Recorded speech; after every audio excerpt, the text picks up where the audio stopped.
Bonjour à tous, merci pour votre présence pour cette conférence consacrée au Smart Grid, infrastructure de charge et stockage, l'intelligence en réseau. Je remercie également nos intervenants d'être présents aujourd'hui pour échanger avec nous sur cet enjeu crucial pour la transition énergétique. Ce que je vous propose, c'est qu'on commence par un petit tour de table et puis on pourra rentrer dans le vif du sujet. Hervé ? Alors oui, donc Hervé Amossé, donc je suis directeur exécutif chez Saft en charge du stockage stationnaire. Donc Saft est une société centenaire qui fait des batteries de haute technologie que vous allez retrouver dans les trains, dans les avions, sur les centres de données, dans les satellites, en fait, donc tout un tas de marchés différents. Nous sommes 4000 de par le monde. On utilise des technologies chimiques qui sont du nickel-cadmium, du lithium-ion, du lithium primaire. Et donc pour vous donner peut-être une petite idée un peu plus précise, donc si vous avez pris le métro pour venir ici, il y avait forcément une batterie Saft dans le métro. Si vous avez pris votre voiture et que vous avez utilisé le GPS, il a forcément communiqué avec un satellite de communication géostationnaire dans lequel il y a une batterie Saft. Si vous avez fait un appel d'urgence, il a utilisé un device connecté dans lequel il y a une batterie Saft, et des exemples comme ça, j'en ai à foison. Et donc depuis 2016, nous sommes filiale de Total Energy, et donc on se développe très rapidement maintenant sur justement le stockage stationnaire pour l'accompagnement du déploiement des fermes renouvelables et de la stabilité des réseaux électriques. Merci. Vincent ?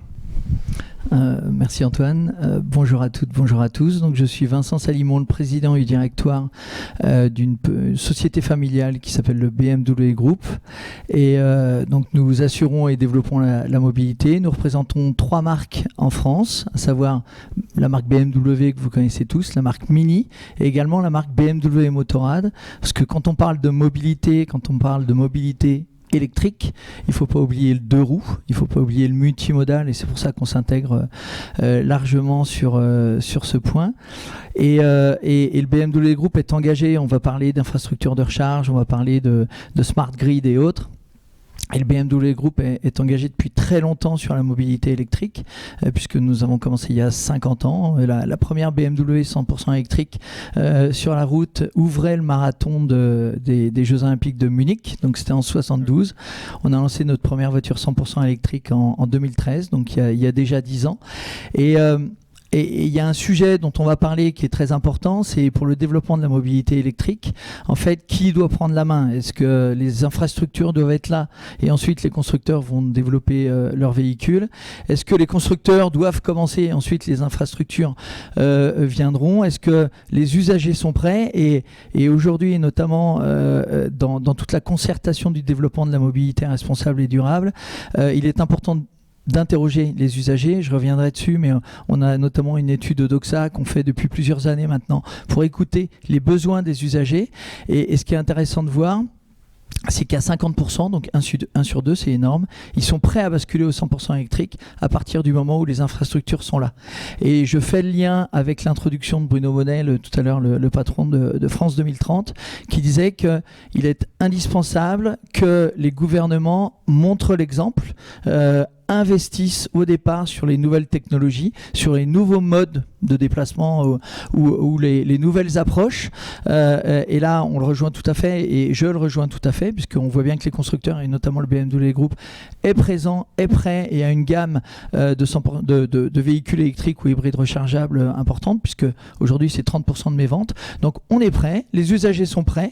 Maintenant, il faut que l'infrastructure de recharge soit là, et on en reparlera tout à l'heure. Michel ? Merci, bonjour à tous. Michel Bénin, donc je suis directeur adjoint de la direction recherche-développement de RTE, réseau de transport d'électricité, et par ailleurs c'est moi qui continue à animer la thématique Smart Grid au sein de l'entreprise. Donc RTE, réseau de transport d'électricité, est l'opérateur monopolistique sur la France métropole qui est exploitant et propriétaire du réseau d'électricité à très haute et haute tension, donc du 400 000 volts qui est la plus haute tension en France jusqu'aux 63 000 volts, et après je passe la main au distributeur dont le plus gros, le plus connu est mon voisin de gauche, Enedis, à savoir Enedis et Yves. Donc ce qui correspond à peu près à 100 000 km de ligne. Et visuellement, si vous ne connaissez pas RTE, c'est les grands pylônes que vous voyez le long des autoroutes. Donc ça, c'est nous. Par ailleurs, on est en charge aussi de ce qui est un point important, de l'exploitation et du développement des interconnexions avec l'ensemble des pays voisins, puisqu'on est de plus en plus maintenant dans un marché intégré de l'électricité, comme on le voit en ce moment avec les prix de l'électricité au sein de l'Europe. Et typiquement, là, un fait d'actualité, aujourd'hui, RTE est très impliqué dans le groupe d'experts qui étudie l'accélération du raccordement de l'Ukraine au réseau Ouest, qui devrait avoir lieu dans la semaine, voire les jours qui viennent.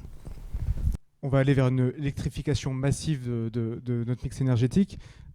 Michel, peut-être, est-ce que vous pouvez nous planter un peu le décor justement sur quel rôle peuvent jouer les réseaux dans cette transformation et les problématiques de Smart Grid à cet égard?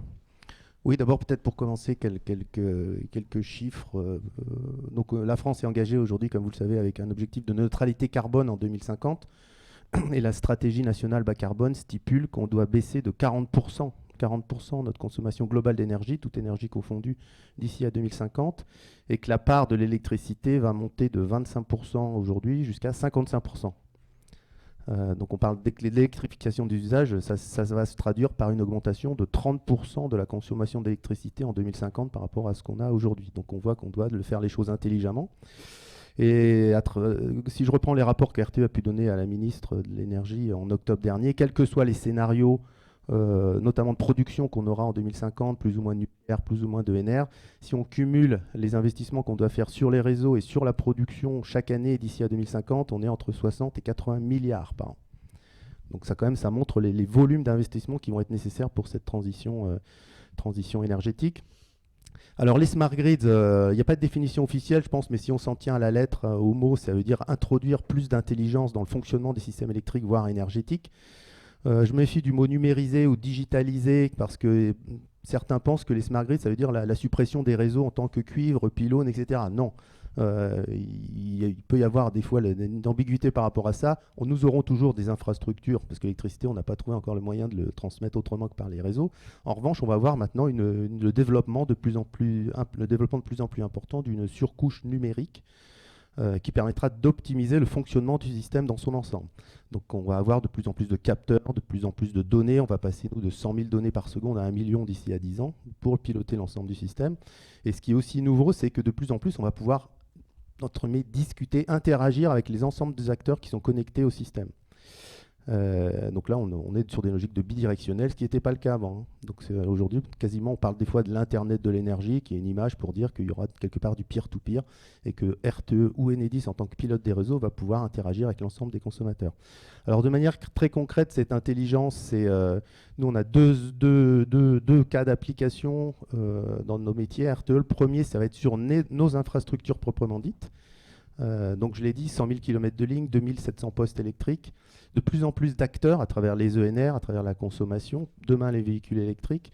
Le premier cas d'application qu'on est en train de développer et de déployer, c'est dire qu'on ne peut plus aujourd'hui piloter le système électrique de manière centralisée, parce qu'on a comme une tour de contrôle, un dispatching national qui est aujourd'hui à Saint-Denis. Il n'est plus possible aujourd'hui de rapatrier entre guillemets des millions et des millions de données, puis redescendre l'information au niveau des régions. Donc on va vers une décentralisation de l'intelligence au niveau de nos postes, c'est-à-dire qu'on va avoir des automates région par région qui vont capter l'ensemble des informations localement, c'est-à-dire la production renouvelable, le vent qui refroidit nos câbles, ça peut être la situation de la consommation. On va avoir des leviers. Smart Grid, il y a un mot équivalent aujourd'hui, c'est flexibilité. Donc activer des leviers de flexibilité, que ce soit des batteries SAF, parce qu'on a un démonstrateur en ce moment, notamment avec SAF, sur des grosses batteries pour stocker, déstocker. Ça peut être agir sur la consommation, etc., etc. Donc ça, c'est un premier pan qui va jouer sur notre performance. Et le but à la fin, sachant qu'on va être plus fin dans le pilotage du système, ça va être de développer de manière optimale le développement de réseau. Le but, ce n'est pas de faire un réseau en béton, qui certes marcherait toujours, mais qui gâcherait les ressources, les euros du contribuable, puisqu'on est dans une logique de service public. Donc on va être beaucoup plus fin maintenant dans le pilotage du système. Et l'autre volet, qui est moins connu dans la mission de RTE, c'est RTE est garant de l'équilibre, qu'on appelle l'équilibre offre-demande en temps réel. C'est-à-dire l'électricité, c'est un produit un peu particulier qui fait qu'à tout moment, ce qui est injecté sur le système doit être égal à ce qui est consommé. Donc ça, c'est pas un problème nouveau. On a toujours eu en charge cette fonction. Dans le passé, ce qui va changer, c'est que dans le passé, c'était la production qui s'ajustait par rapport à la consommation. Si vous regardez la consommation France, ça augmente à partir de 7 heures, ça a des pics dans la matinée, puis ça redescend, puis ça remonte vers 19 heures. Historiquement, c'était la production qui se modulait, notamment le nucléaire, qui suivait cette courbe de charge et qui faisait en sorte que l'équilibre était constamment maintenu. Ce qui change maintenant avec les smart grids, comme j'ai dit, c'est qu'on va être capable de communiquer avec l'ensemble des acteurs connectés au système, dont les consommateurs. Ce qui veut dire que maintenant, l'équilibre, et notamment ce sera important avec les ENR, en fonction de la production ENR, on pourra aussi discuter, entre guillemets, ou solliciter les consommateurs pour qu'ils ajustent leur consommation automatiquement. 3 exemples, ça peut être le chauffage. Aujourd'hui, il y a déjà un ensemble de particuliers qui participent à cet équilibre en modulant leur chauffage électrique en fonction des besoins du système à l'échelle globale. Ça peut être aussi le véhicule to grid. Donc, typiquement, RTE a certifié récemment des bornes pour qu'elles puissent participer, des bornes de recharge pour qu'elles puissent participer à cet équilibre. C'est-à-dire que s'il y a un déséquilibre production-consommation, on va envoyer des signaux sur les bornes de recharge et on va dire arrête de recharger, recharge, tu peux recharger, etc. Donc on va utiliser de manière dynamique l'ensemble des bornes de recharge pour assurer cet équilibre. Donc ça existe déjà aujourd'hui, tous ces mécanismes. C'est-à-dire que c'est des mécanismes de marché dont on est responsable, nous, en temps réel. Et l'objectif quand même dans ces smart grids, ça va être de dire nous souhaitons optimiser l'ensemble des flexibilités en temps réel, des flexibilités qui ne seront plus seulement du côté de la production, mais de plus en plus du côté du consommateur. Que ce soit du stockage, que ce soit des bornes de recharge. Et le but, ça va être vraiment de développer ces flexibilités dont on va avoir de plus en plus besoin, notamment à partir de 2035-2040, comme le montrent nos scénarios prospectifs. Tout l'enjeu aujourd'hui, c'est de voir quels sont les gisements techniques, donc vérifier que les gisements techniques sont là.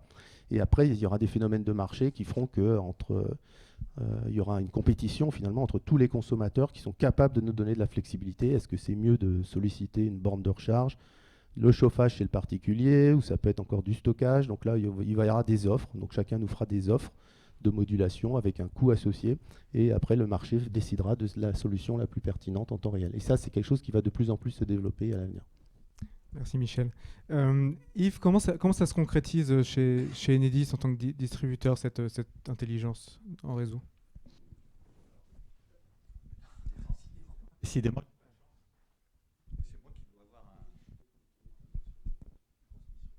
Est-ce que c'est mieux là? Voilà, c'est mieux. Le métier du distributeur, il est en train de changer, vraiment. Il y a quelques années, donc on prenait l'énergie qui arrivait des grandes centrales raccordées au réseau de RTE, au réseau de transport, et puis on l'acheminait vers nos clients. Aujourd'hui, vous le savez, les énergies renouvelables se développent. Sachez qu'il y a plus de 500 000 installations renouvelables raccordées sur le réseau d'Enedis, bientôt 1 million, bientôt plus, puisque le gouvernement, les pouvoirs publics souhaitent multiplier par 3, 4, 5 ces valeurs. On verra ce qui se passera dans les années à venir. Mais en tout cas, ça va augmenter très fortement. Et ça pèse déjà aujourd'hui, ça ne se sait pas trop, mais 34 000 mégawatts. Alors pour vous donner des ordres de grandeur, 34 000 mégawatts en puissance installée d'énergie renouvelable, c'est comme s'il y avait une trentaine de tranches nucléaires raccordées, réparties sur tout le territoire français au réseau de distribution. C'est déjà conséquent, mais ça va être multiplié là aussi par 3 ou 4. Donc c'est un sacré défi qui est devant nous. Alors aujourd'hui ça marche, mais on se prépare à cette forte augmentation. Sachez qu'une grosse partie de cette puissance, elle est installée en zone rurale. Alors qu'est-ce qui se passe dans les zones rurales? Une partie va être consommée sur place, mais la production en zone rurale va être supérieure à la consommation. Un peu comme finalement. Je dois vraiment avoir un côté magnétique. Il faut savoir que déjà, entre un quart et un tiers de cette énergie renouvelable injectée dans les zones rurales est réinjectée sur le réseau de transport de RTE pour être acheminée vers les villes, où là, Enedis, à nouveau, va les distribuer. Vous voyez, on est déjà dans le monde de la transition énergétique où les zones rurales produisent de l'électricité pour les zones urbaines. Et ça veut dire que sur nos réseaux, les flux sont à double sens. C'est fini le sens unique. On fonctionne à double sens. Et pour gérer ça, il nous faut des smart grids, c'est-à-dire qu'il nous faut observer ce qui se passe sur le réseau. Donc on met des capteurs. Le premier capteur qu'on a, c'est les compteurs communicants. Alors ça fait quelques années que chez nos clients, on va dire de forte puissance, on avait des compteurs communicants. Ces dernières années, on en a beaucoup parlé dans les médias à un moment, on a pu installer chez tout le monde, donc chez vous, le fameux compteur Linky. qui est le dernier de nos compteurs communicants. On en a aujourd'hui plus de 34 millions en France. Ça marche. Il y a eu des polémiques par le passé. Sachez qu'aujourd'hui, ça marche. Ça, c'est un formidable capteur de ce qui se passe sur le réseau. Mais on met aussi des capteurs sur le réseau moyenne tension et dans nos postes de transformation, que ce soit avec RTE ou que ce soit pour transformer la moyenne tension en basse tension. Donc on met des capteurs, on récupère plein de données. Avec ces données, on va les traiter en temps réel pour détecter les pannes, repérer les surchauffes, où sont les contraintes, et pouvoir actionner un certain nombre de leviers, ouvrir des disjoncteurs, les refermer, etc. Ça, c'est le premier type d'action. On est dans le temps réel. Le deuxième type d'action, ça va être en temps différé. On va traiter toutes ces données pour arriver à optimiser la maintenance, optimiser nos investissements, optimiser le renouvellement de matériel. Parce qu'on a une chance sur nos matériels, on est là, on est en train de parler dans ce colloque de transformation durable, c'est qu'on a du matériel qui dure. Sachez que nos câbles électriques, nos transformateurs, ils peuvent avoir au moins 40 ans, quelquefois 50 ans, quelquefois 60 ans. Mais il faut les monitorer pour suivre comment ils vieillissent de façon à optimiser tout ça. Et le formidable défi qui est devant nous, c'est que non seulement on a toutes ces énergies renouvelables aujourd'hui qui se sont développées, mais on a aussi le véhicule électrique. Et ça, c'est une opportunité formidable pour gérer le système de demain, parce que le véhicule électrique, il est quand même assez flexible. On peut piloter les recharges, ça existe déjà. Et puis dans le monde de demain, donc ça c'est plutôt encore de la R&D, on n'est pas encore dans l'industrialisation, mais dans le monde de demain, on pourra même imaginer des véhicules électriques qui injectent sur le réseau au moment où ça apporte un service. Voilà. Donc on est en train de préparer tout ce monde avec les acteurs de la mobilité électrique et les acteurs du renouvelable. Merci. Écoutez, je pense que c'est une transition parfaite pour Vincent. Vous pouvez nous en dire un peu plus sur comment, en tant qu'acteur de la mobilité, vous contribuez à ces smart grids? Alors, il y a deux approches et ça fait vraiment la continuité par rapport à ce qui a été dit précédemment par Yves et Michel. C'est que pour faire évoluer cette mobilité électrique qui est une mobilité responsable, en fait, il y a deux priorités. La première, c'est la concertation et la deuxième, c'est l'incitation. Et la concertation, en fait, ce qu'on constate, c'est qu'il y a beaucoup d'acteurs qui sont intéressés pour développer cette mobilité responsable. En revanche, ils ont tendance à travailler dans leur silo indépendamment. Et le deuxième inconvénient, c'est qu'en général, on travaille entre bien-pensants, entre sachants, et on n'écoute pas les usagers, en fait. On n'écoute pas les utilisateurs. Donc c'est pour ça que chez BMW Group, en fait, on favorise, on développe cette concertation, et on est en train de mettre en place et de terminer un tour qu'on a appelé le Reimagine Tour, où réellement on réunit ensemble tous les acteurs de développement de la mobilité pour identifier les facteurs clés de succès de transformation de cette mobilité et de faire en sorte que finalement ensemble on puisse trouver des solutions, parce que les solutions existent. Et aujourd'hui, c'est vrai que la protection de l'environnement est un sujet, mais les solutions existent et nous avons les moyens de les mettre en place. Donc tous les acteurs, c'est qui? Ce sont les pouvoirs publics, on en parlait tout à l'heure, mais il est indispensable que l'État montre l'exemple et favorise, et il le fait en France, c'est clair. Ce sont aussi les équipementiers, nos partenaires avec qui on travaille régulièrement, ce sont les chercheurs, ce sont les universités, ce sont aussi les startups.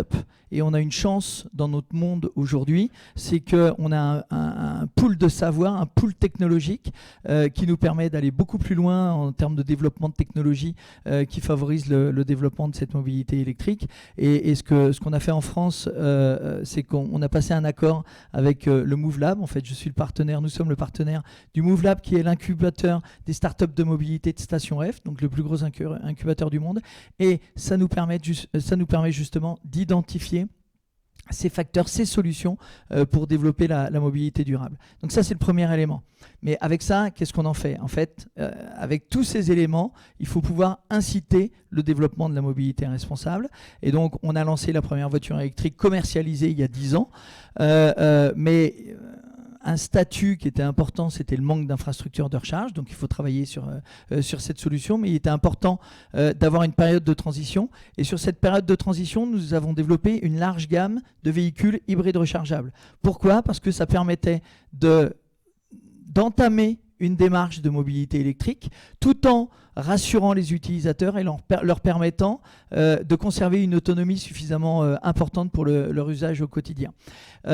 Et simplement, il faut bien utiliser la technologie pour favoriser la mobilité électrique, parce que pas mal d'études ont montré que les utilisateurs de véhicules hybrides rechargeables ne rechargent pas suffisamment leurs véhicules et ont parfois tendance à acheter leur véhicule plus pour des avantages fiscaux que pour le développement d'une mobilité durable. Et donc, nous avons développé une technologie, encore une fois avec des startups et des partenaires, qui s'appelle eDrive Zone, qui est d'autant plus importante quand on parle des zones à faible émission. Et en France, vous savez que les zones à faible émission vont être largement développées, puisque aujourd'hui il y en a 7 ou 8, mais on va en atteindre 70 dans les années à venir, toutes les agglomérations de plus de 150 000 habitants. Et donc la technologie eDrive Zone permet de basculer automatiquement par géolocalisation en 100% électrique les véhicules BMW qui rentrent dans ces zones à faible émission. Donc ça favorise et ça incite nos utilisateurs à rouler en 100% électrique. Et on a même été plus loin, puisqu'on a lancé un programme de fidélité qui fait que chaque utilisateur BMW hybride rechargeable qui roule en 100% électrique gagne des points, et ces points leur permettent de gagner des recharges gratuites sur notre abonnement de solutions de recharge qui s'appelle BMW Charging. Et on a constaté que les clients BMW rechargent en hybride rechargeable, puisqu'à 2/3 à peu près, ils rechargeaient régulièrement leur véhicule. Et avec ce système de fidélité, on est monté à 75%. Et donc aujourd'hui, nos utilisateurs rechargent à 3/4 les véhicules hybrides rechargeables BMW. Ça veut dire que nous sommes vraiment dans cette démarche de développement de la mobilité durable. Très bien, merci. Hervé, vous nous avez donné quelques exemples d'applications des technologies SAFT tout à l'heure. Est-ce que vous pouvez aller plus loin, peut-être notamment de comment vous intégrez dans les smart grids et peut-être dans le lissage de l'intégration des renouvelables ? Oui, donc alors là, on a parlé des véhicules électriques, de l'énergie. Donc en fait, juste pour redonner un ordre d'idée, c'est-à-dire que si on prend le secteur du transport et de l'énergie, c'était en 2017 40% des émissions de CO2. Donc en fait, il y a vraiment un besoin pour la décarbonation de travailler sur l'ensemble de ces secteurs. Et SAFT est vraiment partie prenante de ça. Alors, avant de revenir sur la partie stockage et réseau, je voudrais juste dire que SAFT a investi aussi pour la partie véhicules électriques avec la mise en place de la société ACC, donc Automotive Cell Company, avec Stellantis et puis Mercedes qui va bientôt rentrer au capital, dans l'objectif donc de fournir des 50 gigawattheures de production de cellules pour le Stellantis et Mercedes en Europe, donc avec une usine en Europe, ce qui n'est pas rien, puisqu'en fait aujourd'hui la totalité de ces technologies-là sont produites en Asie, en Chine et en Corée et un peu au Japon. Donc c'est un investissement important. Et puis je voulais dire aussi, puisqu'en fait je vous ai dit que SAFT est une filiale de Total Energy. Donc Total Energy aussi investi énormément pour déployer des stations de charge dans ces stations-service. Il y en a 15 000 qui étaient faites en 2019. L'objectif, c'est d'avoir 150 000 d'ici 2025. Donc si je reviens maintenant à la partie plus réseau électrique, donc là, on est vraiment dans ce qui était dit donc, au niveau de la flexibilité et l'usage des énergies renouvelables, avec l'idée qu'on va aller, grâce à nos batteries, augmenter l'utilisation de ces nouvelles technologies. Donc, alors, premièrement, les batteries dont je parle là, c'est des grosses batteries. C'est des batteries qui font 30 tonnes. D'accord ? Ça fait 2,5 MWh l'unité. Ce n'est pas des choses que vous mettez dans les voitures ou qu'on transporte derrière des camions. Hein. C'est vraiment des grosses choses. Hein. Donc ça nécessite de s'installer sur des champs de batterie particuliers. Donc on va les mettre dans plusieurs types d'utilisation. Donc je peux commencer à en parler d'une d'entre elles qu'on est en train de faire aux États-Unis avec un opérateur américain dans le Tennessee qui veut installer 50 mégawatts à partir d'une batterie pour fournir 200 mégawattheures. Alors là, j'ai parlé de mégawatts et de mégawattheures. Donc ce qu'il faut savoir, c'est que ce qui est important d'un point de vue réseau, c'est la puissance fournie. Maintenant, ce qui est clé pour la batterie, c'est combien de temps est-ce que je dois fournir cette puissance, puisqu'en fait, on sait bien que les batteries se chargent, se déchargent. Et donc, en fait, ce qui fait la différence, quand je dis 50 MW, 200 MWh, ça veut dire que la batterie est capable de fournir 50 MW pendant 4 heures. C'est assez simple, hein, c'est juste un effet multiplicatif. Donc là, 240 MWh, 50 MW de batterie, ce sont maintenant des tailles, je dirais, normales des projets pour soutenir le déploiement des renouvelables aux États-Unis. Alors on fait ça, pourquoi? Parce qu'en fait, tout le monde sait qu'une ferme solaire va produire à des moments quand il y a du soleil. Maintenant, ce n'est pas forcément à ce moment-là qu'il y a le maximum de besoins. La même chose pour une ferme éolienne, elle va produire quand il y a du vent. Donc l'idée, c'est de se dire, plutôt que de perdre cette électricité qui peut être produite au moment où elle est produite, mais pas consommable, hein, puisque comme on l'a rappelé, il faut équilibrer tout ça, bah, c'est de se dire, quand cette énergie est là, disponible, on la stocke pour l'utiliser plus tard. Donc là, on fait du report d'énergie dans le temps, et ce sont des actions quotidiennes. C'est-à-dire qu'un point aussi qu'il faut avoir en tête, c'est que tout ça, la batterie va faire son cycle de charge-décharge dans la journée. Hein, donc ça va apporter de la flexibilité en plus et de la pénétration en plus de l'électricité renouvelable pour les besoins d'Enedis et de RTE. Hein. Donc là, on est vraiment dans un exemple de décarbonation, puisqu'on augmente la capacité de ces productions-là.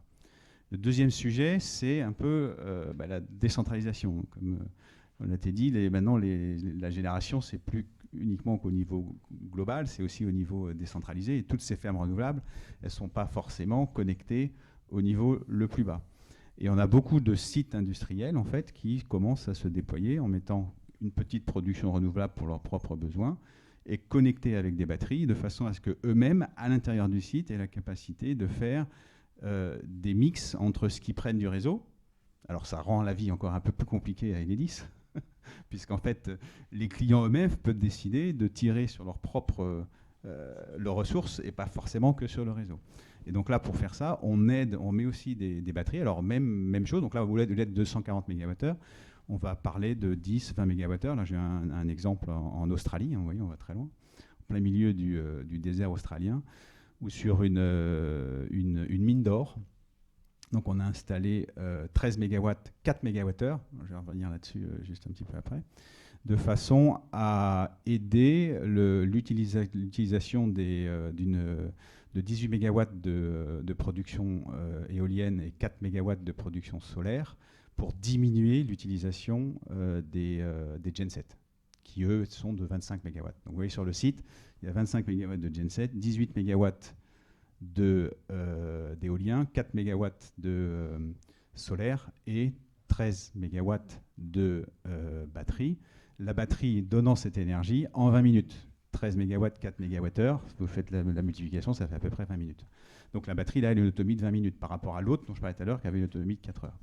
Donc là, on est complètement dans les smart grids parce qu'on est au niveau de la gestion de cette production au niveau du site et ensuite de l'intégration de ce site au niveau de la consommation locale et nationale de l'État où ce minier est en Australie. Et puis donc ensuite un autre usage qui est là lié à ce besoin de flexibilité, hein, notamment au niveau du réseau de transmission, où quand on augmente la production d'énergie renouvelable ou l'intégration, l'injection d'énergie renouvelable sur le réseau, en fait, on déstabilise le réseau, donc on le rend moins stable. Et donc ça veut dire que la fréquence change. Et ça, c'est pas très bon. Ça pose énormément de problèmes et de headache, hein, de maux de tête au pilotage du réseau, donc centralisé ou distribué, comme on l'expliquait tout à l'heure. Et donc là, les batteries peuvent aussi aider. Donc c'est d'autres types de batteries qui font quelques dizaines de mégawatts. Hein, donc on en a donc un projet dont je pense dont on a parlé là, sur Ringo, hein, donc 24 mégawatts sur un site. Hein, il y a 2 autres sites qui font à peu près 20 mégawatts aussi. Où là, l'objet, c'est de mettre des batteries, alors avec un usage très particulier, très innovant que RTE a pensé et voulu faire, qui est cette fois-ci de déplacer de l'énergie en physique. C'est-à-dire qu'on ne met pas de ligne, mais on a la possibilité, grâce aux batteries, de faire apparaître 10 MW d'un côté, mais disparaître 10 MW de l'autre côté pratiquement instantanément, Donc, sans ligne. Hein, c'est magique. Alors, ça, vous voulez me dire, ouais, mais 10 mégawatts, qu'est-ce que c'est? Mais c'est quand même une sacrée prouesse technologique et on fait ça avec des batteries. Voilà, donc je vais donner ces 3 exemples. J'espère que je n'ai pas dénaturé le projet Ringo. Mais non, c'est vraiment super de faire ça parce qu'en fait, ça se fait à la fois donc, pour la décarbonation, pour la décentralisation, et puis c'est piloté par des applications. Alors nous, on dit digital, hein, donc numérique, digital. Donc pour faire ça, il faut vraiment avoir ces moyens de capter ces données et de les gérer en temps réel et de réagir très vite pour répartir toute cette énergie avec tout ce mix là où il doit être. Merci. Bon, on a bien vu toute la palette d'innovation que ça peut permettre. Je voudrais qu'on fasse peut-être un dernier tour de table sur les freins qui demeurent et éventuellement, je pensais notamment à l'économie circulaire. Hervé parlait tout à l'heure justement que les smart grids, on pouvait penser que c'était complètement dématérialisé, mais on arrive quand même à des problèmes de matière, notamment sur les batteries et les infrastructures de charge. Voilà, il ne s'agira pas de passer d'un problème de dépendance au pétrole, indépendance aux matières rares ou aux métaux rares. Vincent, sur ce point justement de l'économie circulaire, est-ce que c'est un frein pour le développement de cette mobilité électrique et peut-être comment vous contribuez à le résoudre? Alors, très clairement, et c'est un excellent point que vous notez, Antoine, c'est vraiment pas un frein, mais c'est une opportunité. Il faut qu'on saisisse cette opportunité de développement de l'économie circulaire. Et pour l'automobile et la mobilité électrique, c'est un sujet global qui touche la recharge, mais qui touche l'approche globale oui, de cette mobilité électrique. C'est que globalement, tout le monde est focalisé sur l'usage et les émissions de carbone à l'usage. Or, si on n'a pas une approche sur la totalité de l'écosystème, sur la totalité de la chaîne de valeur, on va absolument pas résoudre le problème. En fait, on va résoudre une petite partie du problème, mais il est indispensable d'avoir cette approche globale et c'est ce que fait le BMW Group. Et quand on parle d'économie circulaire, quand on parle de matières premières, et bien évidemment, il faut réduire l'usage des matières premières parce que c'est de cette façon qu'on arrivera à protéger notre planète et l'environnement. Et le BMW Group le fait vraiment sur la totalité de l'écosystème, de l'extraction des ressources, des matières premières, jusqu'au recyclage. Et je vais vous donner des exemples tout simples. En fait, c'est que sur le cobalt, il est important de pouvoir assurer aussi une certaine responsabilité sociale. Donc, ce qu'on fait, c'est qu'on travaille en amont avec nos partenaires et on achète même les matières premières pour eux afin de s'assurer que ces matières premières soient alimentées ou réapprovisionnées dans les pays qui respectent les droits de l'homme. Et c'est ce qu'on fait pour le cobalt uniquement avec l'Australie parce que c'est le seul pays qui s'est engagé à respecter les droits de l'homme. Ensuite, on sait que sur les moteurs électriques, le sujet des terres rares est un sujet important. Et il y a notamment un constructeur, qui n'est pas un des deux que vous avez cité tout à l'heure, mais qui s'enorgueillait la semaine dernière ou il y a quelques jours pour annoncer des moteurs électriques qui, à partir de 2027, seront dépourvus de terres rares. Eh bien, aujourd'hui, si vous achetez une BMW 100% électrique, votre moteur est dépourvu de terres rares. Tout simplement, il n'y a plus d'aimant dans le moteur. Pour l'aspect technique, c'est un moteur synchrone à roteur bobiné et qui fait que nous pouvons nous passer de ces terres rares qui sont importantes dans le cadre de la protection de l'environnement. Comment on engage le consommateur aussi dans ces smart grids? Oui, je voulais vous donner quelques ordres de grandeur. Récemment, l'association Think Smart Grid, qui fédère un peu l'équipe de France des smart grids, RTE et Enedis en sont membres, mais il y en a beaucoup d'autres, a commandé à EY une étude sur quel était le marché des smart grids. Donc, ces dernières années, c'était de l'ordre de grandeur, 1 milliard d'euros par an en France. On estime que ça devrait être multiplié par 6 dans les 10 prochaines années. Pour arriver à multiplier ça par 6, on a plusieurs défis. Bon, il y a bien sûr le défi des financements, des capex à trouver. Je ne suis pas trop inquiet, ça se présente bien. Mais on a le défi du matériel, ça a été largement évoqué tout à l'heure par Vincent. Il faut derrière avoir tous les équipements électroniques qui vont bien pour faire fonctionner ces smart grids. Ça, c'est un sacré défi qui est devant nous. Et puis un autre défi, ça va être l'humain. Parce que pour faire fonctionner tout ça, il faut de la formation, et la formation à tous les niveaux. Je pense qu'en France, on a la chance d'avoir un corps d'ingénieurs assez bien doté, mais ça ne suffit pas. Il faut que nos techniciens de maintenant soient capables de maîtriser tout ça. Et ensuite, le dernier défi, lui, il va être social, sociétal. Il faut que le consommateur devienne acteur. Et ce n'est pas évident. Ce n'est pas évident parce qu'aujourd'hui, on s'aperçoit que par exemple, sur les abonnements à la courbe de charge Linky, qui permet de mieux maîtriser sa consommation, on a plusieurs millions de clients qui se sont abonnés, ça paraît bien. Mais combien d'entre eux réellement font des actions pour réduire leur consommation? Là, dans la salle, la plupart d'entre vous, vous avez déjà le compteur Linky. Est-ce que vous en servez pour vous dire, tiens, là c'est quand même embêtant, en ce moment je consomme trop, ou hier j'ai consommé trop? Et là, on rentre dans le social. Moi, ce que je m'aperçois, c'est que ce sont à la fois les geeks, les passionnés de technologie qui font ça, et puis les écolos, les convaincus pour la lutte contre le changement climatique. Mais ça, c'est qu'une petite partie des Français. La majeure partie des Français, effectivement, aujourd'hui, ils se raccordent à la prise et ils consomment. Voilà. Alors c'est vrai qu'on est en train de vivre une crise énergétique majeure avec des prix un peu délirants en ce moment. Peut-être que ça aura au moins un effet positif, c'est une prise de conscience de la rareté de cette énergie et qu'il faut l'économiser. Malheureusement, ça sera un prix à payer un peu lourd pour beaucoup de Français. Merci beaucoup. Hervé, pour conclure. Donc, bon, déjà, dans une batterie, là, je reviens sur mon sujet batterie, donc il y a des terres rares, mais il y a aussi beaucoup d'autres choses. Il y a des métaux, il y a du lithium, il y a du cuivre, il y a des cartes électroniques.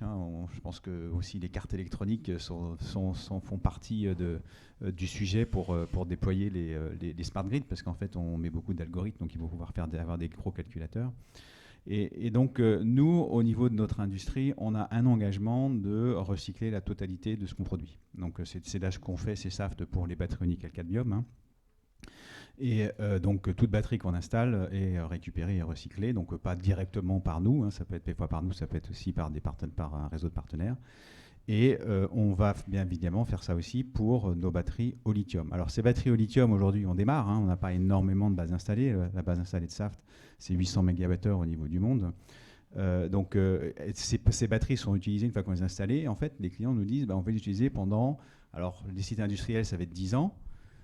Les grands opérateurs, ça va être 20 ans. Donc vous voyez qu'avant d'avoir beaucoup de choses à recycler, il va se passer un petit peu de temps.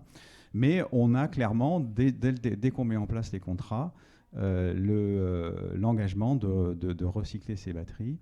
Et on met déjà en place toute une filière qui va se développer au fur et à mesure du temps, de façon à récupérer l'ensemble des matières, et en particulier la matière active des batteries, qui sont les fameux couples électrochimiques au lithium, soit ferrophosphate ou soit manganèse cobalt. Donc ça, c'est clairement intégré dès le départ dans notre approche au niveau de SAFT et de nos clients.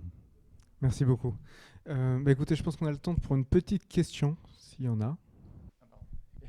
Est-ce qu'aujourd'hui, il y a des plans ou des réflexions par rapport à des scénarios totalement inattendus, comme le Covid a pu montrer à l'industrie aéronautique qu'ils n'avaient pas 10 ans ou 15 ans pour se transformer, des scénarios liés à des ruptures électriques fortes qui pourraient se produire en Europe, parce qu'on n'est plus habitué de se dire le réseau électrique peut tomber dans un pays, dans une région, brutalement. Si demain les approvisionnements de gaz sont massivement coupés pour des raisons géopolitiques, est-ce qu'il y a aussi des sujets un petit peu plus, j'allais dire, de rupture qui sont étudiés ou qui sont des enjeux dans cette approche de Smart Grid, ou est-ce que c'est totalement un autre sujet? Qui veut répondre? Allez. On va aller en amont, donc c'est pour vous. Alors nous, dans les scénarios de prospective qu'on a mis à 2050, qu'on a remis au ministre en octobre, on n'est pas sur des scénarios effectivement complètement des retours en arrière massifs. Par exemple, l'Europe n'existerait plus dans 10 ans. On pourrait aussi imaginer qu'on coupe toutes les interconnexions à la maille de la France, puis on vérifie qu'on continue quand même à arriver à fonctionner demain. Donc on n'a pas été sur des ruptures aussi fortes. On a quand même un parti pris, un cadre qui fait qu'on considère que l'Europe va être de plus en plus soudée, de plus en plus interdépendante au niveau des réseaux et de l'énergie. Au-delà des phénomènes géopolitiques qu'on a mentionnés. Après, ce qu'on étudie, c'est aussi les phénomènes d'énergie, plutôt comment concilier à la fois une plus grande force européenne et à la fois il y a une appétence et on voit qu'il y a beaucoup d'initiatives régionales.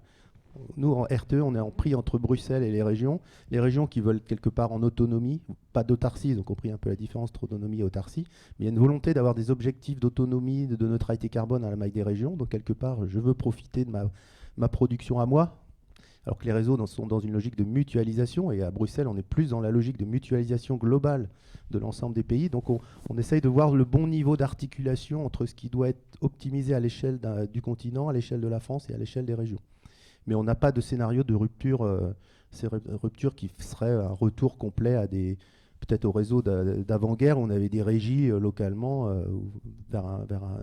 vers des micro-réseaux. Le micro-réseau, en fait, on en a parlé dans les smart grids il y a quelques années, mais on l'a abandonné, ça n'a pas de sens économique. Après, on peut tout imaginer, mais aujourd'hui, on reste sur l'idée qu'on va être dans des réseaux de plus en plus forts, de plus en plus maillés, avec cette interdépendance accrue. Comme j'ai dit, on va raccorder l'Ukraine dans les jours qui viennent. Bon, ça sera encore un pays de plus dans le réseau occidental.